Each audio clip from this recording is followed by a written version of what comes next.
para estudar a Epístola de Paulo aos Romanos. Nós vamos abrir no capítulo 12.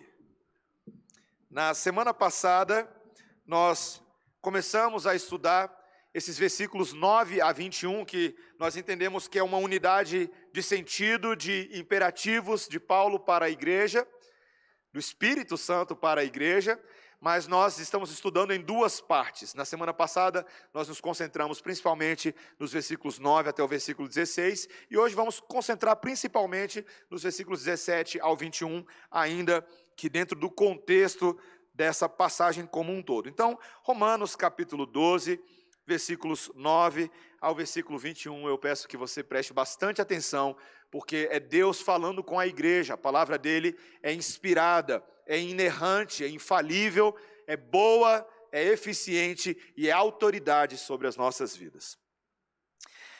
O amor seja sem hipocrisia, detestai o mal, apegando-vos ao bem. Amai-vos cordialmente uns aos outros com amor fraternal, preferindo-vos em honra uns aos outros. No zelo não sejais remissos, sede fervorosos de espírito, servindo ao Senhor. Regozijai-vos na esperança, sede pacientes na tribulação, na oração perseverantes. Compartilhai as necessidades dos santos, praticai a hospitalidade. Abençoai os que vos perseguem, abençoai e não amaldiçoeis. Alegrai-vos com os que se alegram e chorai com os que choram. Tende o mesmo sentimento uns para com os outros. Em lugar de serdes orgulhosos, condescendei com o que é humilde. Não sejais sábios aos vossos próprios olhos. Não torneis a ninguém mal por mal. Esforçai-vos por fazer o bem perante todos os homens. Se possível, quanto depender de vós, tende paz com todos os homens. Não vos vingueis a vós mesmos, amados, mas dai lugar à ira, porque está escrito: a mim me pertence a vingança, eu é que retribuirei, diz o Senhor. Pelo contrário, se o teu inimigo tiver fome, dá-lhe de comer, se tiver sede, dá-lhe de beber, porque fazendo isso, amontoarás brasas vivas sobre a sua cabeça. Não te deixes vencer do mal, mas vence o mal com o bem. Vamos orar, irmãos. Ó Senhor, a tua palavra tão rica, tão importante para cada um de nós nessa noite, nós queremos recebê-la de bom grado, com corações e mentes abertos, para que este alimento espiritual, este pão que o Espírito Santo concede às nossas almas, seja adequadamente digerido e seja como nutrição para nós, em nome de Jesus. Amém. Meus irmãos, não são poucos de nós que estão familiarizados com as famosas rivalidades esportivas no mundo do esporte. Na verdade, o que dá muita graça para a gente no mundo do esporte é de fato as rivalidades. E aqui eu não estou falando só da nossa relação de Flamengo e Vasco, tá, Israel? Mas eu estou falando talvez daquelas rivalidades que existem entre personagens icônicos na história do esporte. Quem aí gosta de boxe? Eu gosto um pouquinho de boxe. Para os mais antigos aí, alguém aí já acompanhou a famosa rivalidade entre Muhammad Ali e Joe Frazier. Você pode entrar no YouTube, para quem nunca assistiu uma luta do Muhammad Ali e Joe Frazier, você pode entrar no YouTube e assistir, você vai ficar fascinado com a técnica que era envolvida e com todo o clima que havia ao redor deles. Mas boxe não é meu esporte favorito, meus irmãos. Meu esporte é o basquete. Para quem gosta de basquete, você vai ter a rivalidade entre o Magic Johnson e o... Qual é o nome do loirinho? Vocês lembram? Lá do Boston Celtics. Quem lembra? Larry Bird. Estava querendo ver quem está acompanhando o sermão aí, gente. Magic Johnson e Larry Bird. Bom demais. Você poderia pensar talvez no mundo automobilístico. Fórmula 1, Ayrton Senna e Prost. Rapaz, tem até documentário sobre isso. Mas para quem gosta de futebol, tem Cristiano Ronaldo e Messi. Tá bom, não é nada. Qualquer coisa assim. Meus irmãos, enquanto as rivalidades ficam no âmbito dos esportes, elas até são muito boas. Rivais esportivos, que muitas vezes eram até amigos também, aprendem a crescer um com o outro, por meio dessa competitividade, um testando o outro, um fazendo o outro melhorar a sua técnica, o seu arremesso, o seu golpe. Isso faz parte, isso é bom. Eu já tive minha parcela, quando eu jogava basquete, eu crescia muito com os meus rivais, e depois a gente ia jogar todo mundo basquete na seleção juntos, era ótimo. Mas, meus irmãos, que seja apenas essa rivalidade, por quando ela sai da rivalidade e vira animosidade, quando nossos rivais se tornam adversários, aí a coisa é um pouco diferente. Meus irmãos, na vida do crente e na vida das pessoas em geral, nós temos que lidar com o problema da inimizade nesse mundo.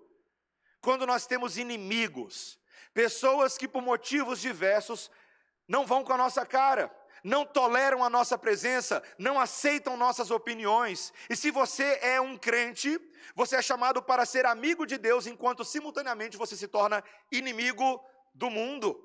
Isso é um fato inevitável. Muitos de nós aqui já tiveram que lidar com a verdadeira inimizade desse mundo. Perseguição dentro da família, perseguição no trabalho, perseguição de gente que você nem sabe por que ela se tornou sua inimiga.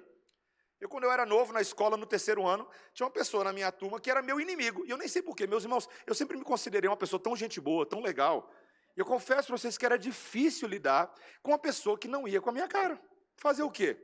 Eu não sou o único, muitos de nós já passamos por isso. E meus irmãos, a verdade é que se somos filhos de Deus, se somos discípulos de Cristo, inevitavelmente lidaremos com o problema da inimizade neste mundo.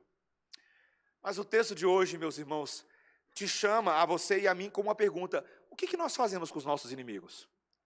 Como é que a gente lida com eles? Como é que nós reagimos àqueles que se opõem a nós?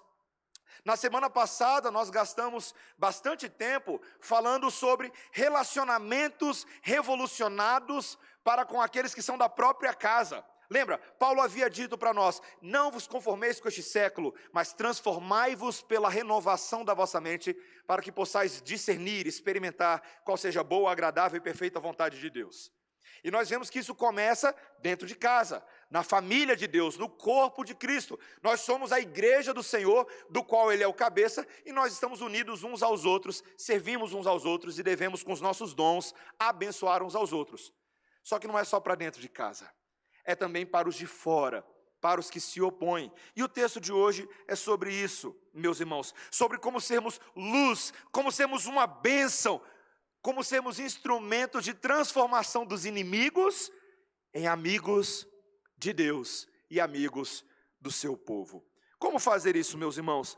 Nós aqui temos, além dessa tese, nós temos um texto que nos traz um princípio geral, que está no versículo 17, e esse é o nosso primeiro ponto. Nós temos vários princípios, e o princípio geral está aí, veja, versículo 17: não torneis a ninguém mal por mal. Primeiro princípio, meus irmãos, o ponto de partida que Paulo está escrevendo para essa igreja, que era uma igreja, vamos lembrar bem, que era uma igreja formada de gentios e judeus. A igreja de Roma, como fruto da pregação do evangélico, da comunidade apostólica, é uma igreja diversificada culturalmente. Tinham pessoas que tinham raiz judaica e outros que eram considerados estrangeiros, bárbaros, estranhos. Deus decide fazer uma igreja que tem toda sorte de pessoas, judeus e gentios. Eles agora estão se tornando amigos em Cristo, mas eles continuam lidando com pessoas que em Roma não aceitavam os crentes. Nós já falamos disso bastante aqui no livro de Romanos. Nós temos em Roma, no 1º século, um problema da institucionalização da perseguição contra os crentes. Os imperadores faziam isso, a população fazia isso, havia humilhação pública, havia calúnia. Ser crente em Roma, no 1º século, não era uma coisa fácil. Mas tanto o apóstolo Paulo na sua epístola, quanto o apóstolo Pedro nas suas epístolas, trazem um princípio semelhante, que nós não devemos retribuir a ninguém mal por mal. Esse é o ponto de partida, meus irmãos. Vamos fazer exegese, vamos exegesar. O que é o mal aqui, meus irmãos? Nós não estamos falando de qualquer mal, tá? O mal é uma categoria ampla, é uma categoria que ontologicamente a gente poderia falar mal. Existem tragédias nesse mundo que fazem parte de um mundo mal, existem coisas que vão além do nosso controle, que estão debaixo da soberania de Deus, mas não é desse mal que nós estamos falando. Nós estamos falando daquele mal moral, daquela atitude pecaminosa de revidar.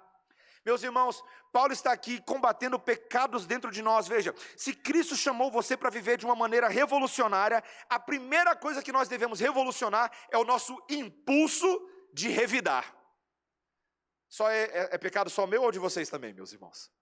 Todos nós lidamos com isso, não é? Existe uma vozinha dentro de nós, é hora da vingança. Tudo que vai, volta. Esses ditados populares que levam a gente a querer sempre empatar o placar. A gente não pode ficar por baixo. A gente não pode levar desaforo para casa. Eu fico impressionado, meus irmãos, quantas mensagens de pregadores, influenciadores no mundo hoje são mensagens assim. Não de você se humilhar, não de você levar o dano, mas que você tem que vencer na batalha das relações humanas.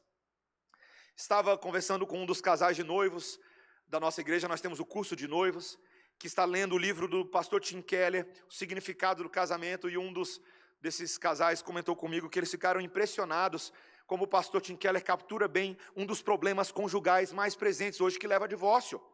Não é, meus irmãos, não é necessariamente problemas financeiros apenas, não é apenas traições, adultérios, conquanto essas coisas realmente sejam fatores sérios, mas é o problema da competitividade conjugal. Não se verem como um time, não se verem como parceiros, mas se verem como adversários dentro do casamento.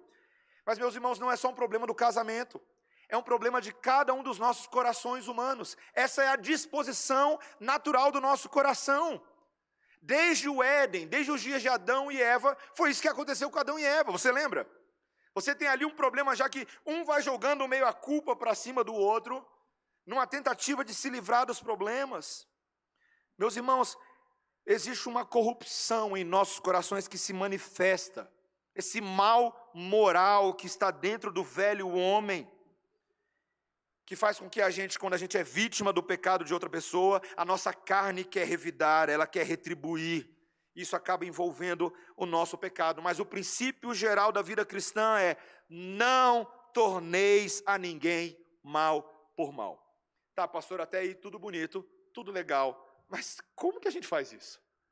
Como é que a gente realmente faz isso na prática? Como é que eu mortifico esse pecado e em lugar dele eu passo a praticar aquilo que é vivificar para a vida? Como é que eu cumpro a lei de Deus?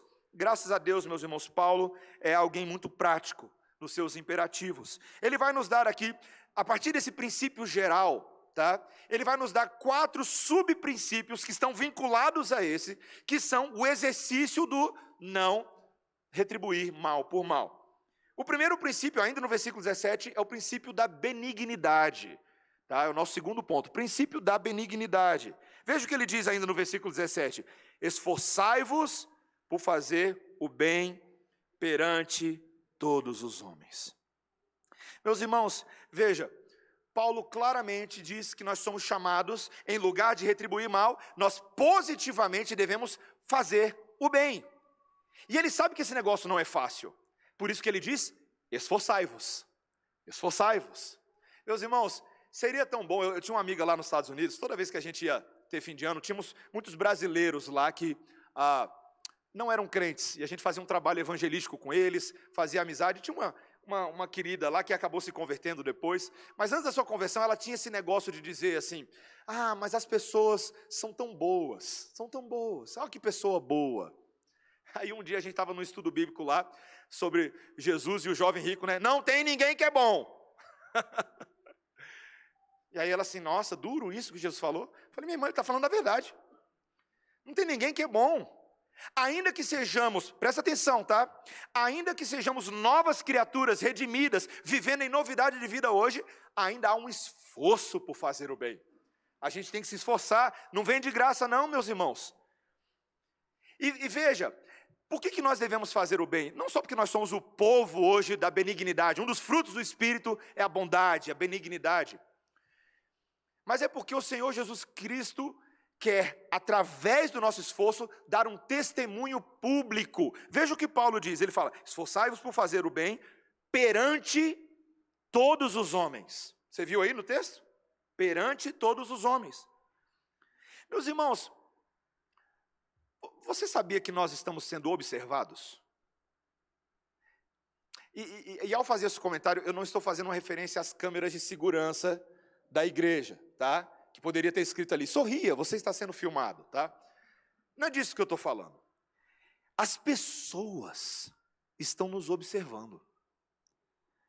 elas sabem quem nós somos. De uma certa forma, nós aqui reunidos hoje à noite, veja, quando aconteceu aqui, tem um casal aqui da nossa igreja, que é um casal que eu amo muito, não vou citar eles por nome para eles não ficarem com vergonha. Eles vieram parar aqui na Redenção um dia, é muito engraçada a história. Eles estavam à procura de uma outra igreja, tá? E aí eles não acharam a igreja deles, mas quando eles passaram aqui na frente, indo embora, desistindo, eles viram todos esses carros. Num domingo à noite, todos os carros falaram, deve ser igreja, né? E entraram, e desde então estão conosco, já tem quase 3 anos. As pessoas estão observando, as pessoas passam na rua e falam, o que está acontecendo aí dentro?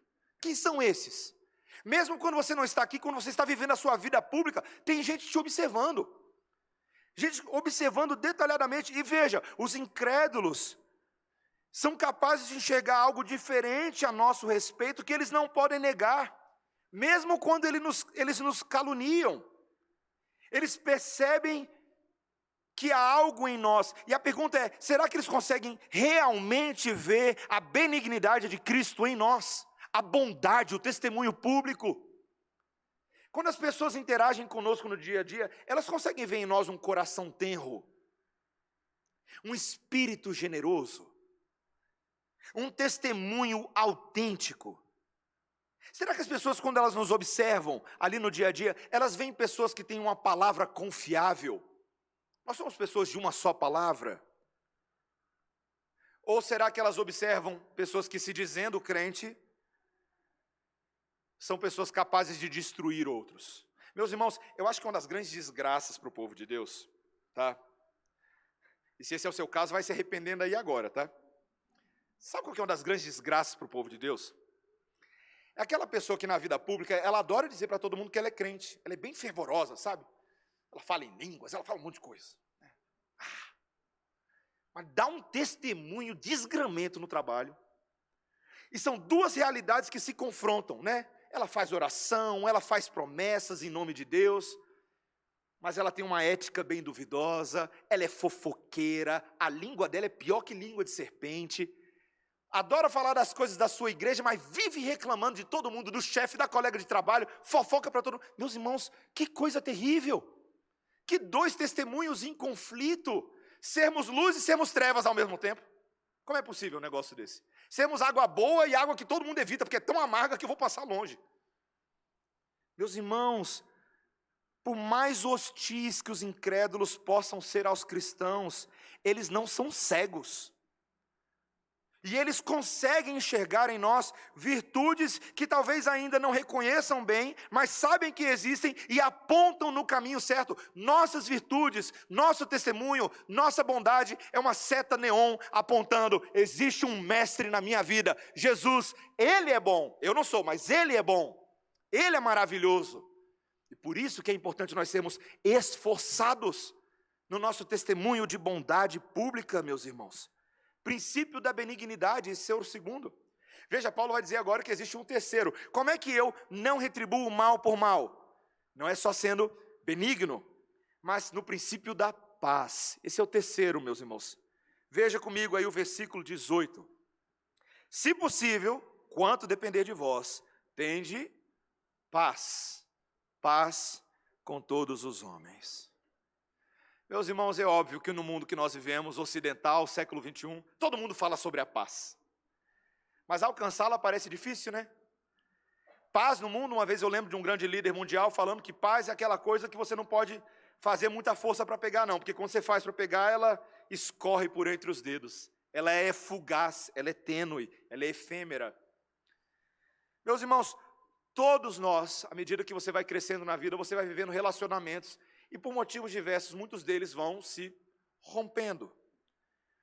Nós passamos a ter conflitos significativos, às vezes, com outras pessoas. Sabe? Coisas difíceis. Não obstante, o apóstolo Paulo diz que nós devemos viver pacificamente com todos os homens. E o apóstolo Paulo não está inventando moda, meus irmãos. Ele está só reproduzindo aquilo que o Senhor Jesus Cristo havia dito no Sermão do Monte. Você lembra do Sermão do Monte? Quando Jesus disse em Mateus 5,9, bem-aventurados os pacificadores. Por que eles serão aventurados? Porque serão chamados filhos de Deus. Uma observação aqui, tá? Jesus em Isaías, no Natal aí que a gente comemorou, lá em Isaías 9, ele é chamado de príncipe da paz. ok? Ele veio fazer paz, reconciliação entre o Criador e a criatura. Ele é o príncipe dessa paz, ele consegue trazê-la de verdade. Olha o que a Bíblia está dizendo. Quando nós somos pacificadores, nós nos tornamos filhos de Deus. Percebeu o gancho? Se eu sou pacificador, é porque eu estou imitando, seguindo os passos de Cristo, que está promovendo paz. Eu me torno um embaixador da paz, um embaixador da reconciliação, como Paulo diz em 2 Coríntios capítulo 5, versículos 18 em diante. Ele insta com a igreja que sejamos embaixadores da reconciliação, que nos reconciliemos com Deus e, por conseguinte, também uns com os outros. Meus irmãos, nós somos chamados a ser o povo promotor da paz nos relacionamentos. Eu quero te perguntar, você é bom em fazer isso? Você é bom em ser um promotor da paz? E aqui algumas advertências e esclarecimentos. De que paz que nós estamos falando, meus irmãos? Porque, veja, a Bíblia ela nos adverte para nós termos cuidado com os pacificadores da carne, tá? Existem falsos pacificadores no mundo, pessoas que pensam nos nossos dias que alcançaram a paz para o nosso tempo, quando na verdade não o fizeram. Você pode novamente pensar nesses grandes líderes que fizeram tratados de paz. Eu acho tão assim, o engano do homem é tão grande, meus irmãos, que ainda que a paz humana não seja uma coisa ruim, mas ela não é suficiente para as coisas eternas, né? Duas nações podem ter paz uma com a outra, mas o que adianta essas duas nações terem paz aqui e não terem paz com aquela nação? Vai para o inferno do mesmo jeito. Meus irmãos, cuidado. Houve falsos profetas em Israel, sobre os quais Jeremias se queixou quando ele disse, olha, existem profetas que curam superficialmente a ferida do meu povo, dizendo, paz, paz, quando não há paz. Importante a gente falar disso, meus irmãos. Martinho Lutero, certa feita, disse numa das suas obras, que existe uma paz carnal, baseada na falsidade ao invés da verdade. Uma paz nascida da covardia, em vez da coragem, ao invés de coragem. É um tipo errado de paz, meus irmãos. Veja, por isso que aqui a gente precisa deixar bem claro que é impossível viver em paz com todos os homens. Tá? Eu já estou dizendo para vocês de antemão. Porque nós somos o povo da verdade. E por sermos o povo da verdade, certos momentos essa verdade atrai, mas outros momentos essa verdade repele. Então tem gente que não quer nada a ver com o povo da verdade. E nós nunca verdadeiramente alcançaremos paz com essa pessoa. Para você ter essa paz humana com ela, você vai ter que negociar a verdade, não é? Muitas vezes não é o que acontece.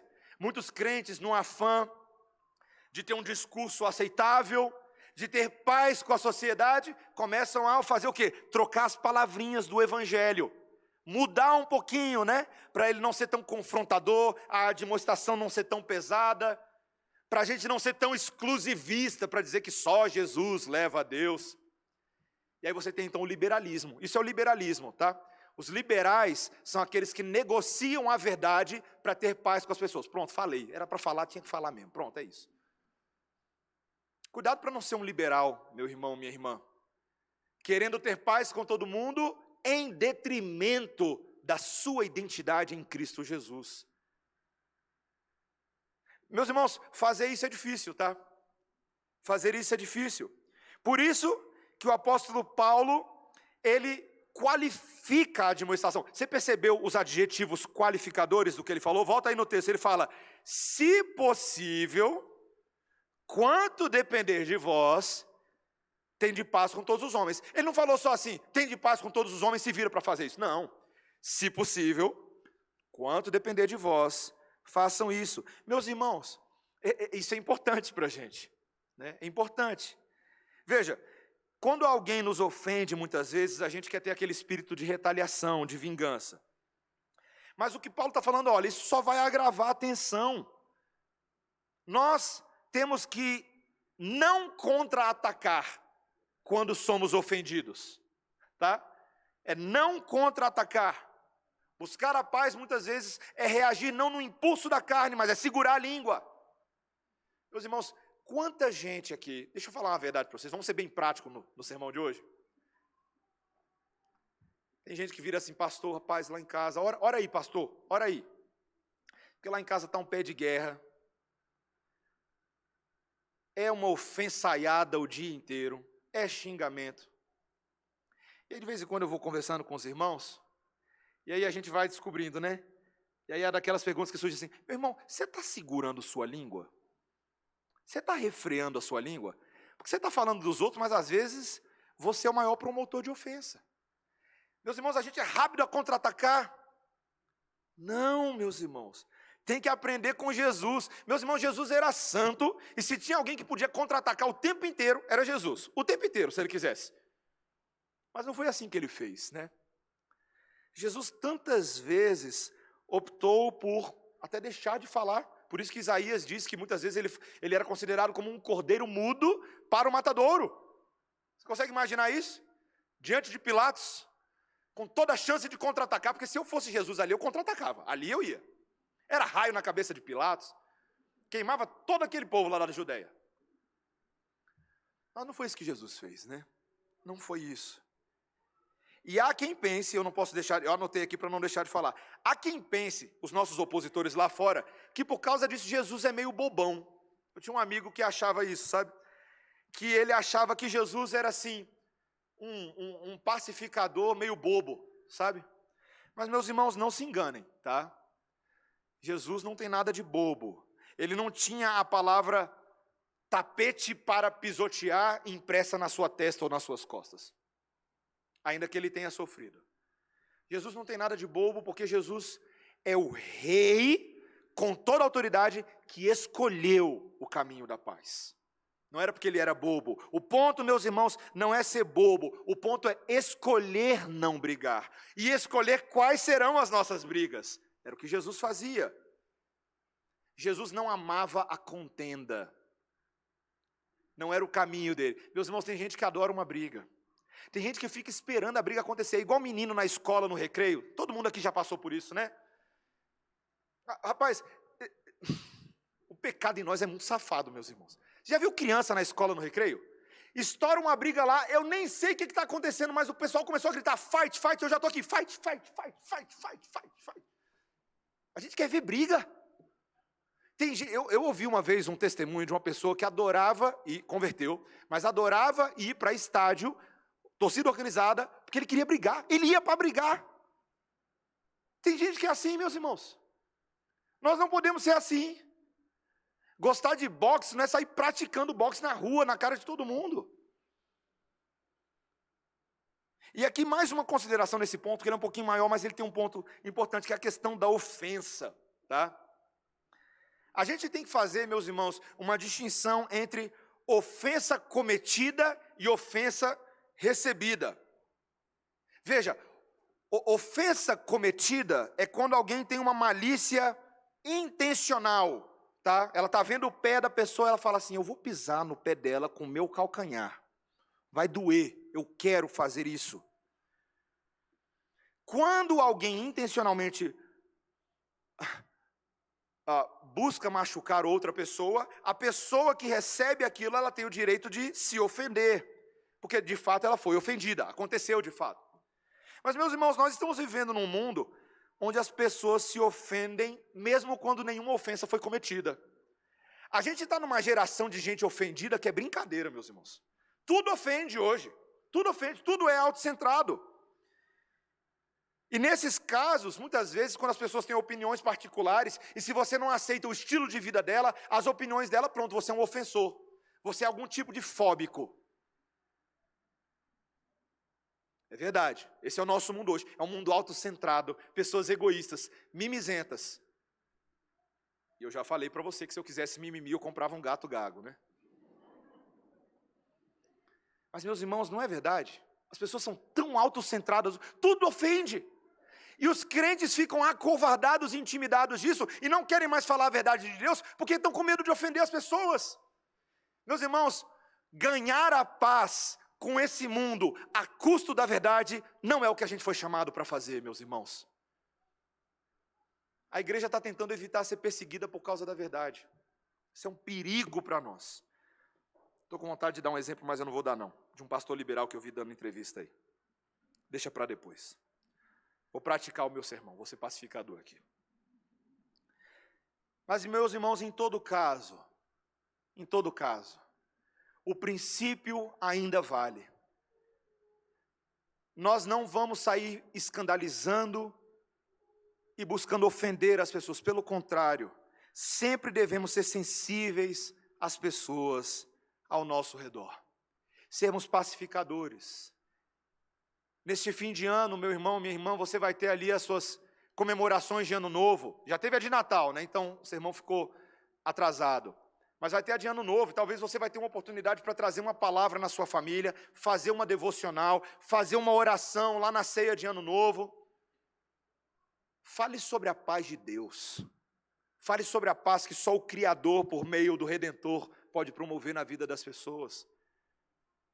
Meus irmãos, o princípio da paz, princípio da bondade ou da benignidade. Terceiro princípio, que é o quarto ponto do nosso sermão, o princípio da não vingança. Veja comigo o versículo 19. Não vos vingueis a vós mesmos, amados, mas dai lugar à ira, porque está escrito, a mim me pertence a vingança, eu é que retribuirei, diz o Senhor. Meus irmãos, está tudo aqui interconectado. Você percebe que isso aqui de uma certa maneira já foi falado antes, mas Paulo está dizendo claramente que nós não devemos não só nos sentir ofendidos, mas não devemos praticar a vingança. E meus irmãos, aqui eu preciso esclarecer, porque um dos conceitos mais importantes do Novo Testamento não é só o conceito de vingança, mas é o conceito de vindicação. Você já ouviu essa palavrinha antes? Vindicar. Vindicar, meus irmãos, é quando, veja, quando alguém é acusado de um crime ou um mal, mas essa pessoa é inocente dessa acusação. Porém, a inocência dela não está em jogo, as pessoas estão pensando mal dela. Então, ela aguarda o momento em que ela será vindicada, de que a injustiça será retornada em justiça, depois de ter sido ridicularizado, desprezado. Meus irmãos, vindicação tem a ver com justiça. Uma das parábolas que eu mais gosto no Novo Testamento é a parábola lá de Lucas 18. Não é uma das mais famosas, mas ela é muito boa. Lucas 18, 1 a 8, nós temos aquela viúva, lembra? Jesus conta sobre aquela viúva, e ela tinha uma causa que ela trouxe ao tribunal, ela buscou justiça, mas o juiz daquela cidade não a ouviu. Pelo contrário, ele é um homem, Jesus diz lá, que ele não tinha consideração por Deus, ele não tinha temor a homem algum. E a viúva era uma viúva persistente, você lembra? E ela acabou enfraquecendo o juiz com as suas súplicas incessantes. E aí, finalmente, então, para se livrar dela, ele acaba ouvindo o caso dela e dando atenção à sua situação. E o ponto da parábola, meus irmãos, é que Jesus diz o seguinte: se um juiz que é injusto, que não tem o temor de Deus, que não respeita homem algum, é capaz de executar a justiça, quanto mais o Pai Celestial será capaz de rapidamente trazer justiça aos seus eleitos, aos seus escolhidos, embora pareça demorado em defendê-los. Jesus diz isso lá em Lucas 18, versículo 7.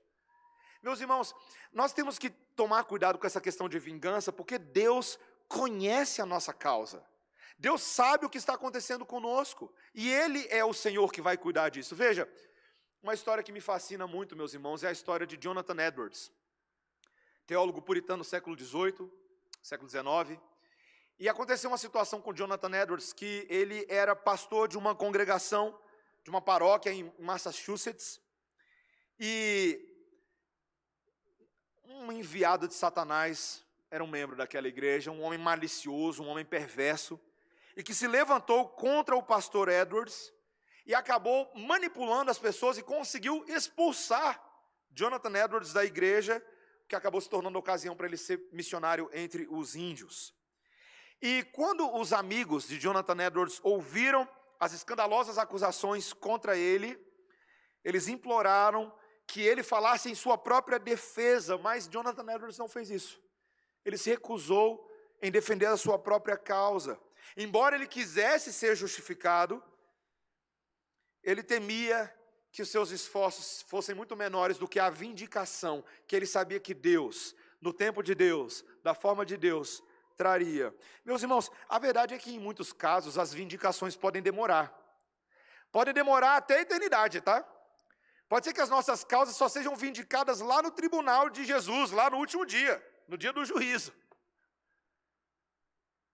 Mas Deus também, meus irmãos, às vezes nos dá alegria de vermos as coisas acontecendo aqui. Jonathan Edwards teve essa alegria, aquele homem foi acusado pela sua consciência, aquele homem que acusou Jonathan Edwards, foi acusado pela consciência, o Espírito Santo, e depois de 10 anos ele confessou para a igreja de que ele havia mentido sobre o que aconteceu com o pastor Jonathan Edwards. 10 anos depois. Você pode lembrar de Jó, não é? Jó também teve alegria ao término do livro, de ver a sua causa sendo vindicada, Deus sendo favorável a ele.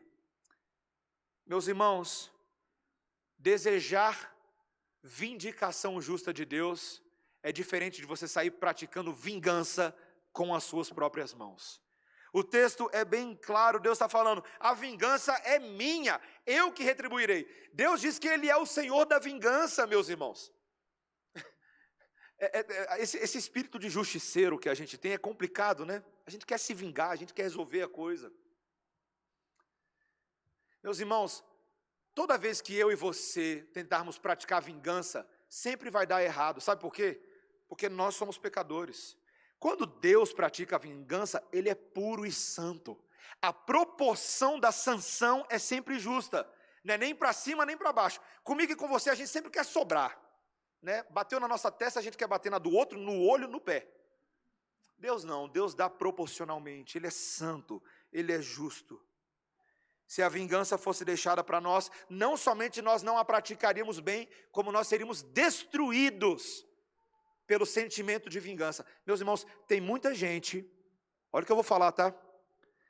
Tem muita gente que ao longo de anos tem cultivado raiz de amargura no coração e aguardado o momento de fazer vingança com as próprias mãos. Sabe o que acontece com essas pessoas depois de anos? Elas definham espiritualmente, elas minguam, igual uma flor ou uma planta que era viçosa quando era crente, mas ela perde o vigor. Meus irmãos, quem é nutrido por vingança, morre nessa vingança. Cuidado, meus irmãos. O autor de Hebreus, no capítulo 13, diz, cuidado para que não haja entre vós qualquer raiz de amargura, que é capaz de ficar fazendo a gente nutrir nessa vingança. Meus irmãos, há um ditado popular que diz, a vingança nunca é plena, matar homem é veneno. O Chaves era um grande teólogo, né? É um prato frio, meus irmãos. Cuidado. O princípio, meus irmãos, não pode ser o da vingança. O princípio pode ser, eu vou confiar em Deus, que conhece a minha causa, conhece o meu coração. Meus irmãos, o princípio só pode ser respondido, e aqui eu trago o último dos princípios para a gente, o versículo 20, é o princípio do serviço. Princípio do serviço, veja comigo o versículo 20. Pelo contrário, se o teu inimigo tiver fome, dá-lhe de comer. Se tiver sede, dá-lhe de beber. Está vendo? Não vos vingueis a vós mesmos, pelo contrário, é para fazer isso. Paulo não está inventando, ele está voltando no Sermão do Monte, certo? Mateus capítulo 5. Agora, vocês perceberam uma coisa aqui? Vocês perceberam a maneira direta como Paulo fala o que a gente tem que fazer? Veja que o versículo não é assim, ó. Se o teu inimigo tiver fome, pergunte ao seu inimigo por que ele está com fome. Não, né? Se o teu inimigo tem fome, dá de comer. Tem sede, dá de beber. Ponto. Meus irmãos, veja, vamos aplicar isso na vida prática. Se alguém está sob o efeito de drogas, e ele cai numa vala, a gente não tem que ficar perguntando para o drogado lá dentro da vala, como é que você caiu dentro dessa vala? Vamos entender o problema que você está tendo. E depois que nós entendermos perfeitamente todos os seus problemas, então eu vou ver se você é digno da minha ajuda. Não é assim, né, meus irmãos? O mandamento é imperativo. Nosso trabalho não é só entender os problemas, mas é curar feridas. É saciar a fome, é saciar a sede. Jesus falou, os apóstolos falaram, quem somos nós para dizer que não é assim? O nome disso é ministério de misericórdia. Você já ouviu falar disso antes? Ministério de misericórdia. Ministério de misericórdia, meus irmãos, é o que os diáconos da igreja foram eleitos e institucionalmente oficializados para fazer. O ministério da misericórdia. De articularem a misericórdia da igreja. De atender às demandas materiais também. Os cuidados do corpo, os enfermos, as visitas, os desempregados, os órfãos, as viúvas, os estrangeiros, devem ser cuidados dentro da casa do Senhor. Inclusive, Tiago diz na sua epístola que seria motivo de vergonha para a igreja quando você descobre que tem alguém passando necessidade no meio da igreja e ninguém faz nada a respeito disso. Ministério de misericórdia é algo que tem que ser praticado, mas não é somente pelos diáconos, é pela igreja. Nós devemos ser assim, meus irmãos. Se alguém sofre, nós ajudamos em meio ao sofrimento. Jesus fez, nós devemos fazer. Se você quiser discutir com Jesus, você primeiro lê a parábola do bom samaritano, depois você volta aqui para o sermão para a gente resolver o resto. Não tem como discutir, meus irmãos. Não tem como. E existe um motivo, veja, e existe um motivo de nós procedermos assim, especialmente para com os nossos inimigos. Você viu o que ele falou no versículo 20? Olha a segunda parte. Porque fazendo isso, amontoarás brasas vivas sobre a sua cabeça. Tem muita gente que lê esse versículo e não entende. Pastor, que negócio é esse de amontoar brasas vivas? Meus irmãos, essas palavras são extraídas diretamente do texto que a gente leu no culto hoje. Provérbios capítulo 25, versículos 21 e 22.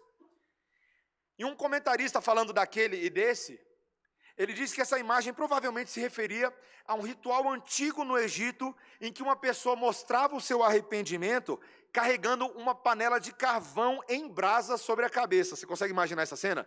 Uma pessoa, ela quer mostrar que ela está arrependida. Então o que ela faz? Ela pega uma panela de carvão em brasa e bota em cima da cabeça e fala, ó, eu estou arrependido, viu? Meus irmãos, ajudar um inimigo, em vez de amaldiçoá-lo, pode fazer com que ele se envergonhe e se arrependa. Está vendo aí o versículo 14? Olha aí o versículo 14. Abençoai os que vos perseguem, abençoai e não amaldiçoeis. Jesus já tinha dito isso no Sermão do Monte, Mateus 5,44. Eu, porém, vos digo, amai os vossos inimigos e orai pelos que vos perseguem. Meus irmãos, a gente não tem que ficar amaldiçoando gente, não. Eles já estão amaldiçoados o suficiente, tá? Quem não tem Deus já está numa maldição, numa desgraça só. Eu e você não somos veículo de maldição, nós somos veículo de bênção em relação aos nossos inimigos. A gente não quer aumentar a punição que eles já têm. Nós queremos inflamar a consciência deles com atos de amor, na esperança de que eles se arrependam. E assim eles sejam vencidos pelo bem. Talvez você pode se perguntar, pastor, no papel é bonito, mas e se alguém optar por me tratar mal enquanto eu estou tratando ela bem? Porque muita gente aqui na igreja já passou por isso. Eu estou lá tentando fazer o bem para ele está só me fazendo mal. Eu estou fazendo bem, ele está só me fazendo mal. E agora? O que eu faço? Meus irmãos, nossas atitudes só vão aumentar a culpa dele diante do Criador. O problema dele não é com a gente, o problema dele é com Deus. Mas no que depender de nós, o nosso bem pode até gerar uma pontada na consciência do inimigo, pode levar à conversão dele, ao arrependimento, ao sentimento de vergonha. O pastor Sproul, no seu comentário de Romanos, ele conta que quando ele estava no último ano do seminário, ele foi pastor de uma igreja de refugiados húngaros, na Filadélfia, onde ele estudava. E era uma igrejinha com menos de 100 membros, e ali uma senhora da congregação, que era uma pessoa muito irritante, e ficou muito ofendida com um comentário que ele fez dentro de um sermão. E era uma senhora importante na igreja, e depois disso, todos os dias de manhã, ela fazia questão de mostrar para a igreja que ela estava ofendida com o seminarista Sproul. Ela sentava na igreja, imagina, sentava na igreja, perto da janela, ficava olhando para fora. Quando olhava para o pastor, fazia em voz alta, para todo mundo ouvir. E, meus irmãos, ele era apenas um jovem, e aquilo começou a amargar o coração dele. Ele foi até ela, pediu desculpa pelo seu comentário ofensivo, ele reconheceu que o comentário não foi bom, mas ela não aceitou o pedido de desculpas dele. E aí ele foi uma segunda vez em lágrimas, chorando, pedindo desculpa para ela, e nada, dura igual uma ameixa seca. Não queria saber de perdoar. E enquanto ele era seminarista, ele compartilhou isso com outro pastor que era tutor acadêmico dele, um irmão mais velho, missionário na Índia, que estava nos Estados Unidos. Ele compartilhou o que ele fez, e o pastor disse para ele: veja, de fato você errou ao fazer aquele comentário, mas você cometeu um erro grave. Você não deveria ter ido pedir desculpa para ela pela segunda vez. Porque quando você pediu da primeira vez, com o coração arrependido, verdadeiramente, agora a bola ficou na quadra dela. Ela tem que fazer alguma coisa a respeito disso. Se ela não perdoa, o problema é dela com Deus, não seu que se arrependeu e pediu perdão. Meus irmãos, tem muitas pessoas que não aprendem a lidar bem com essa dinâmica de perdão e perdoar, não é? Arrepender e dar perdão. Meus irmãos, se você vai ao teu irmão com coração sincero, verdadeiro, em genuíno arrependimento, feito está. Agora o problema é do outro. Ele tem que conceder perdão. Lucas 17, versículo 2. Se o teu irmão vier até ti dizendo que está arrependido, perdoa-lhe. Se 7 vezes ao dia vier até você pedindo perdão, perdoa 7 vezes.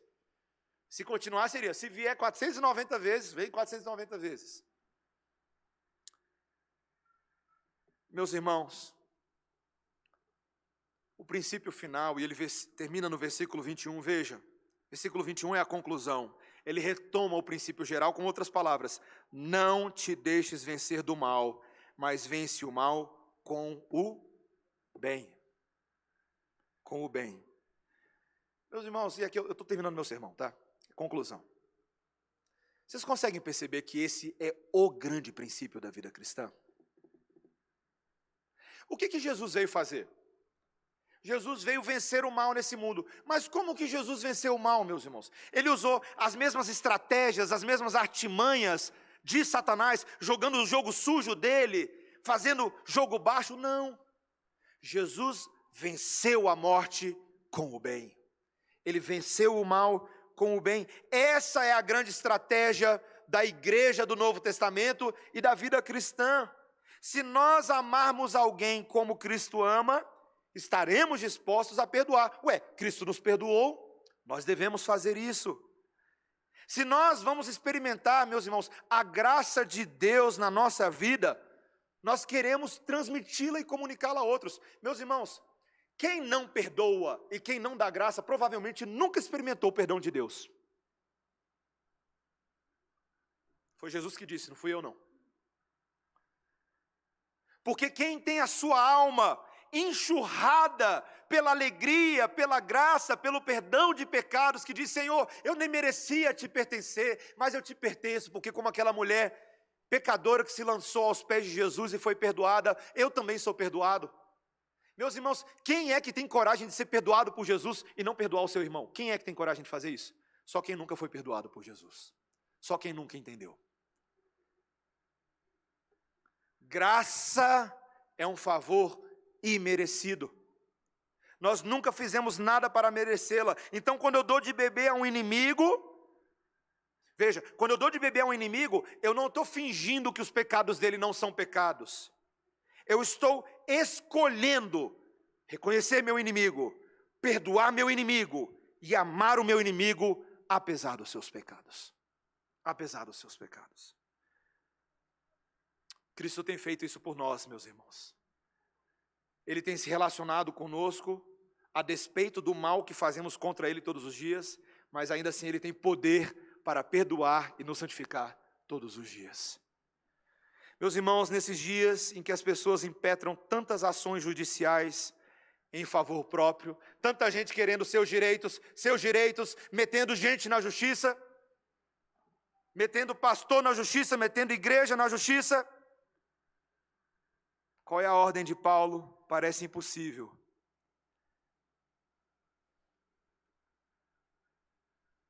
Alguns irmãos estão precisando ser consolados hoje à noite. E eu quero dizer algo para a igreja, mas para esses irmãos também. Irmãos, só o perdão pode quebrar o ciclo de retaliação e levar à reconciliação mútua. Só o perdão. Só o perdão. O presidente Lincoln, ele era muito criticado pelos seus assessores que diziam que ele era muito suave com os seus inimigos. E um deles uma vez teve coragem de perguntar para ele: por que você insiste em tentar fazer com que os seus inimigos sejam seus amigos? E disse para ele: você deveria estar tentando destruir esses caras. E o Lincoln respondeu: será que eu não estou destruindo meus inimigos quando faço deles meus amigos? Não é exatamente isso? Jesus destruiu a inimizade entre judeus e gentios, entre criatura e criador, e nós nos tornamos amigos de Jesus. Por mais difícil que isso pareça, o Lincoln falou, eu não tenho aspirações de vingança e malícia para com nenhum deles. Eu não tenho tempo nem energia nessa vida para ficar me destruindo com esse tipo de ressentimento. Fala, Deus. Meus irmãos, que eu e você sejamos capazes de fazer isso na prática. Tenho orado por isso, temos pensado sobre isso. Se você acha difícil perdoar alguém que magoou você, tente reagir de forma positiva. Tente reagir com boas ações, com caridade. Se for apropriado, diga para essa pessoa que você quer curar o relacionamento. Fala, meu irmão. Abre a boca e fala, vamos curar esse negócio aqui. Fala. Ao fazer isso, você vai envergonhar as trevas. E você vai glorificar a Cristo. Dá uma mãozinha. Envia um presente para aquela pessoa. Manda um livro para ela. Manda uma caixa de chocolate. Não manda veneno não, tá? Constrói uma ponte. Sorri. Parece tão básico e ridículo que eu não precisava nem falar, mas eu vou falar. Sorri para ela em vez de ficar evitando. Não precisa ficar andando na igreja assim, não. Lá vem fulano e tal. Oh, meu Deus do céu, que coisa. Dá um sorriso para ela. Fala, oi, meu irmão, tudo bem? Como é que você está? Eu queria te dar um abraço. Posso ir na sua casa essa semana para a gente comer um negócio, para a gente tomar um café? Não perpetua o ciclo das trevas. Quebra esse negócio. Muitas vezes você vai descobrir que ações corretas levam a sentimentos corretos. Que o Senhor nos ajude a fazer isso, não na força do nosso nome, mas para a glória do nosso Deus e no poder dEle. Amém, meus irmãos? Vamos orar. Senhor Deus, Tu és o Deus do perdão e da misericórdia. Nós, os que éramos inimigos, fomos feitos amigos de Deus. Como é bom, Senhor, poder chamá-lo de Senhor, de Mestre, mas também de amigo. E, Senhor, nós sabemos que a amizade com Deus é ao mesmo tempo inimizade para com o mundo. Não é uma dinâmica fácil, Senhor. Há muita oposição, há muito sofrimento. Mas, Senhor, nós queremos ser embaixadores da Tua reconciliação. Ajuda-nos a amar verdadeiramente aqueles que se opõem a nós, para que de alguma maneira encontremos oportunidade para abençoá-los, para sermos verdadeira luz na vida deles, e quem sabe até para trazê-los para o caminho certo. Senhor, dá-nos o coração correto perante o mundo, Senhor. Um coração de fidelidade para com Deus, mas ao mesmo tempo um coração com o princípio da benignidade, com o princípio da paz, com o princípio de não se vingar e com o princípio de servir os nossos inimigos, como Cristo fez para conosco em todo instante. Em nome de Jesus. Amém.